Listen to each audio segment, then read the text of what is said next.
About 9:15. We wanted a front row seat. Bruce Allen wasn't going to risk missing any of today's ceremonies, his connection to England and the Queen as visible as the medals on his chest after 40 years of service in the reserves. My mother. Oh, yeah. I'm a royalist. She was an ultra-royalist, I'll tell you. Well, she remembers, right, when, King George VI and the Queen Mother, would come through East London after the bombings and walk through and meet the people of London, right? My mother was blitzed out in London, and I'm a royalist. Yeah, so took the grandchildren, brought them down.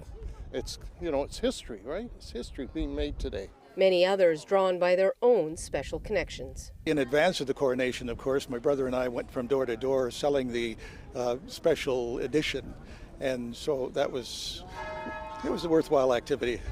Was there a lot of excitement at that time?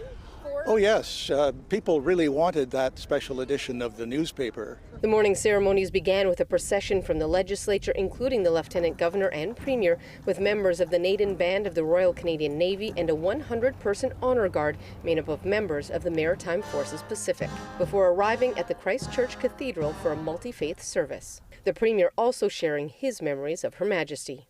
She dropped the puck perfectly, and the crowd went wild. If there was a moment that the Queen captured our hearts, it would have been that day, certainly mine. The church was full, and those inside were glad to take a moment to reflect on Queen Elizabeth's life. We're from Hong Kong, and she has been our queen since I was born. So we want to pay tribute to her. It's very touching. I'm very pleased that we have this service here. I'm very grateful that we cannot be in London, but we have the services. A moment in history shared by those here, including those who won't really understand for a few years. Susanna De Silva, CBC News, Victoria.